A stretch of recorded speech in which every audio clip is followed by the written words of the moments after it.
অধিকাংশ ব্যবসায়ী, অনেক ব্যবসায়ী আজকে যারা ফুলে ফুলে, আগে শুনতাম আঙ্গুল ফুলে কলা গাছ হয়, আগে শুনতেন না ফেরা?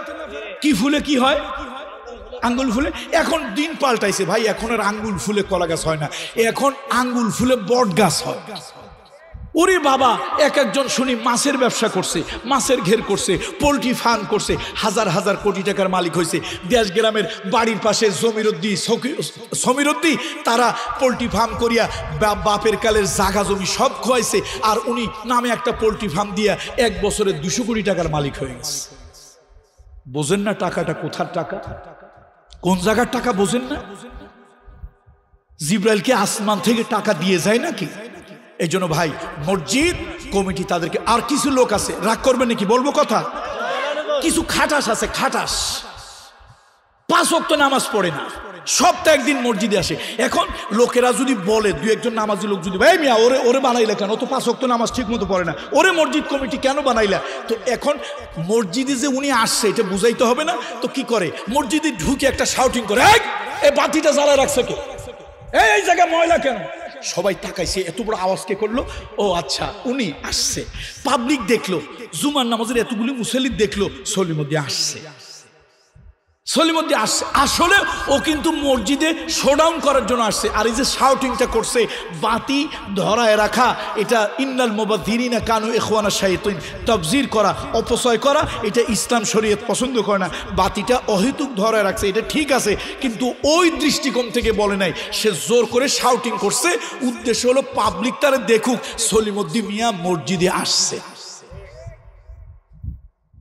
এই জন্য ইমাম সাহেবদেরকে আমি বলবো, পৃথিবীর নির্যাতিত প্রাণীর ভিতরে এক শ্রেণীর প্রাণীর নাম হলো ইমাম আর মুয়াজ্জিন।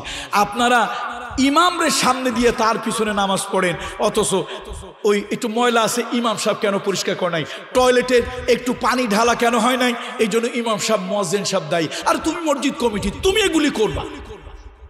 হাজার হাজার বছর ধরে খানায় কাবার যারা খিদমত করতো, তারা লিখতো খাদিমুল হারাম, খাদিমুল হারাম, হারাম শরীফের খাদেম।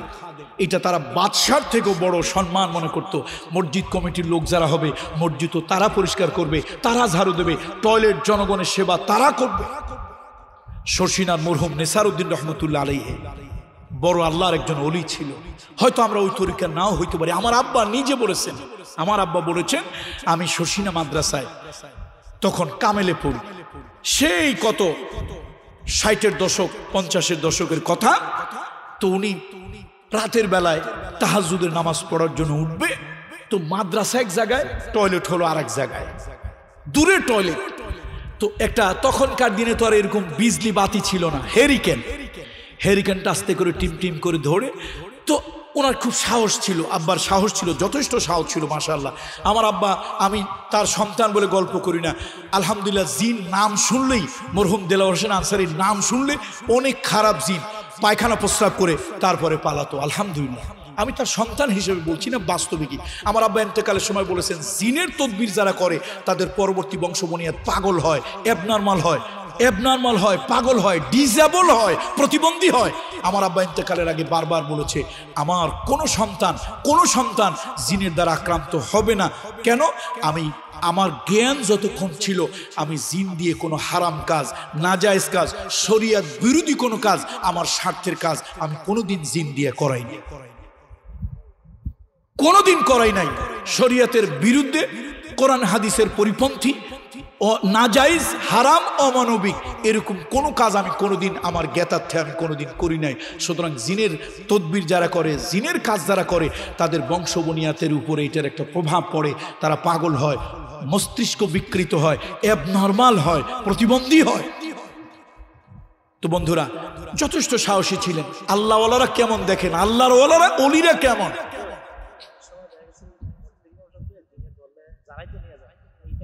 না জায়েজ না, ধার করবেন, তবে নিজের সেফটি আগে বজায় রেখে করবেন।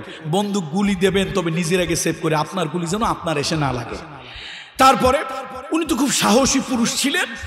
তাহাজ্জুদের নামাজ পড়ার জন্য ওই টয়লেটে যাবে, হেরিকেন টিম টিম করে নিয়ে যাচ্ছে। হঠাৎ আমার আব্বার নিজের মুখের শোনা কথা, উনি বললেন যে আমি অন্ধকারে দেখতেছি একটা মানুষের মতো কি যেন 14 তারিখের পূর্ণিমার চাঁদে যেরকম আলো জ্বলে, একটা মানুষের এরকম শরীর দিয়ে এরকম আলো জ্বলতেছে। কাছে গেলাম, দেখি তার চেহারাটা নুরানি, নূর চমকাচ্ছে। আরো কাছে গেলাম, গিয়ে দেখি ওই যে শর্ষিনার মরহুম শাহ নেসারউদ্দিন রহমতুল্লাহ আলাইহি এখন যে পীর সাহেব আছে তার দাদার কথা বলতেছি আর কি, তার দাদার কথা, আগের পীর সাহেবের বাপের কথা। উনি ফুরফুরের আবু বকর সিদ্দিক আল কুরাইশির খলিফা ছিলেন। তারপরে উনি গিয়ে দেখলেন যে আরে সর্বনাশ, উনি নিজে টয়লেট পরিষ্কার করতেছে।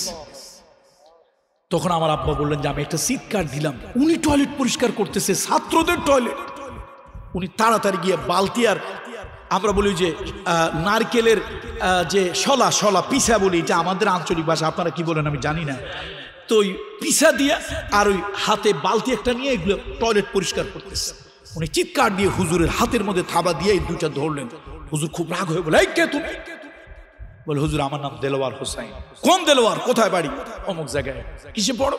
হুজুর আমি তাকমিলের ছাত্র, কামেলের ছাত্র। তারপরে ধমক টমক দিল। আমার আব্বা বলেন ধমক টমক যাই দেখো, আমি চিন্তা করলাম ছাড়বো না আজকে ব্যাটারে আজকে ছাড়বো না। শেষে জবরদস্তি করলাম।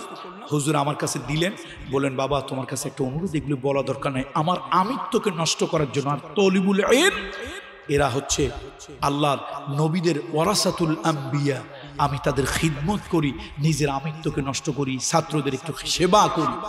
আমার আব্বা বলেন হুজুর আপনি দেন, আমি মাদ্রাসার ছাত্র যতদিন আছি আমি মাঝে মাঝে এই কাজটা করে দেবো, হুজুর আপনি করবেন না।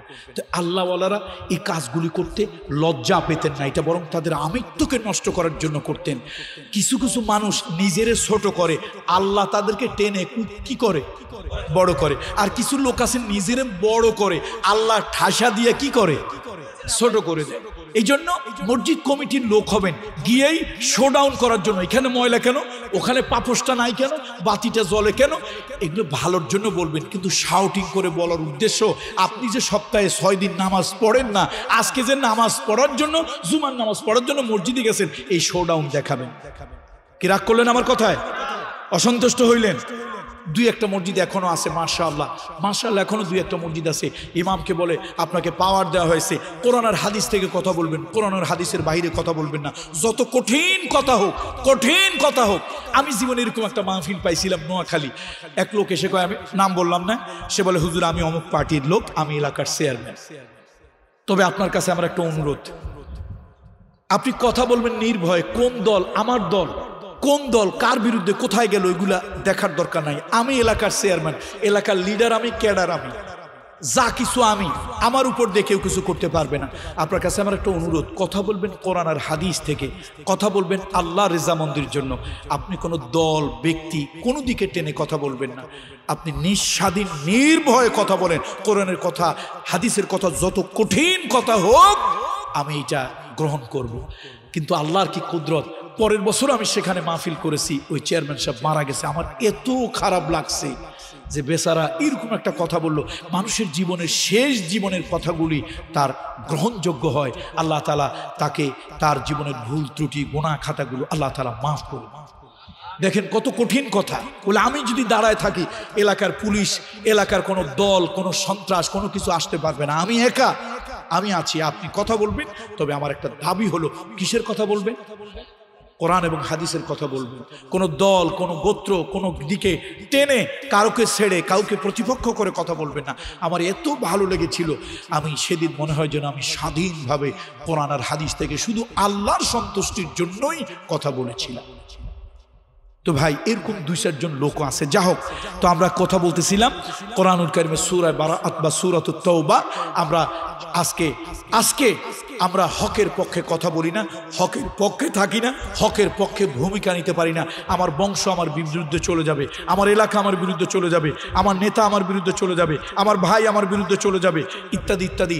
তারা যেই তালে চলে আমিও তো সেই তালে চলবো। আল্লাহ তাআলা বলছেন না, এটা হবে না। তোমার কাছে ঈমান প্রাধান্য পাবে, তোমার কাছে ঈমান প্রাধান্য পাবে, তোমার কাছে আমল প্রাধান্য পাবে, তোমার কাছে আল্লাহ প্রাধান্য পাবে, তোমার কাছে নবী মুহাম্মদুর রাসূলুল্লাহ প্রাধান্য পাবে। আল্লাহ যেদিকে আছে, নবী মুহাম্মদ রাসূলুল্লাহ যেদিকে আছে, ইসলাম যেদিকে আছে, হক যেদিকে আছে, কোরআন যেদিকে আছে, সুন্নাহ যেদিকে আছে, তুমি সেদিকে থাকবে। তাম পৃথিবী যদি তোমার মুখালেফ হয়ে যায়, যাক, কিচ্ছু যায় আসে। সুতরাং আসুন আল্লাহ তাআলা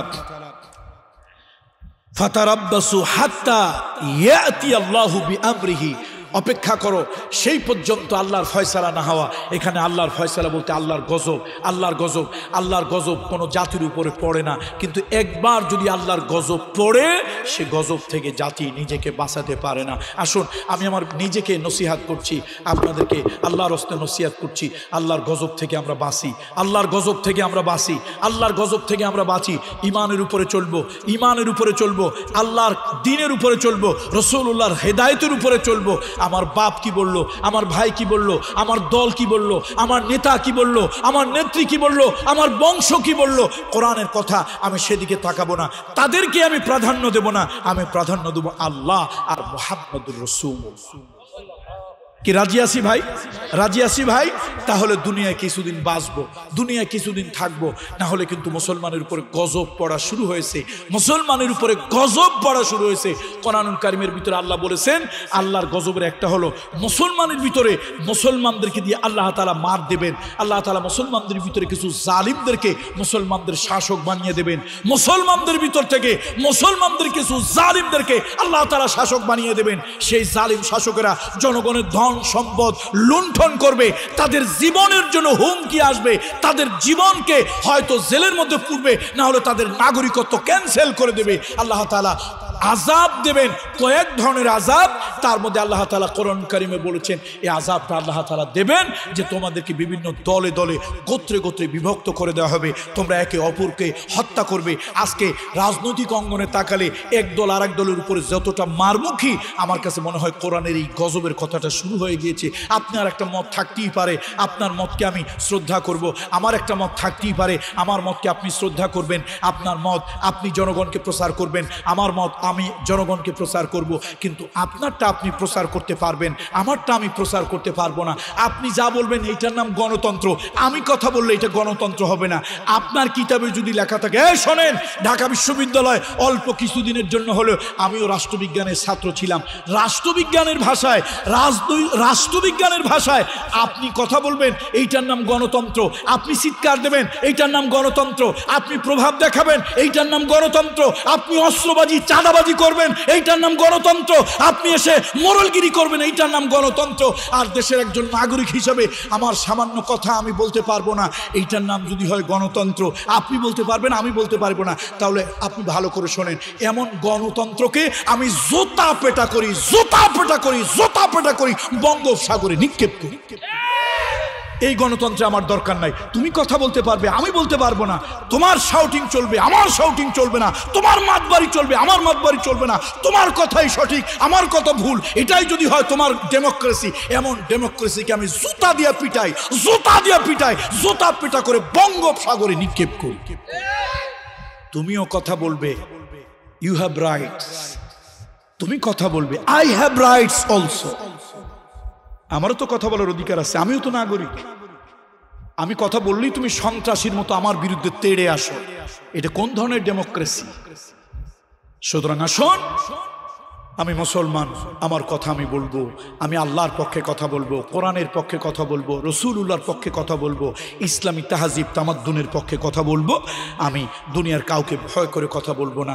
আল্লাহ আমাদেরকে দ্বীনের উপরে, ইসলামের উপরে, হকের উপরে, হাবিবে কিবরিয়া, রহমতের নবী, দয়ার নবী, মায়ার নবী, করুণার নবী, কিয়ামতের ময়দানে শাফাআতকারী নবী, হাউজে কাউসারে পানি বন্টনকারী নবী, সেই নবীর পক্ষে মৃত্যু পর্যন্ত থাকার তৌফিক আল্লাহ তাআলা দান। আল্লাহ তাআলা আজকের এই মাহফিলটাকে কবুল করুন, আল্লাহ তাআলা আজকের এই মাহফিলটাকে কবুল করুন।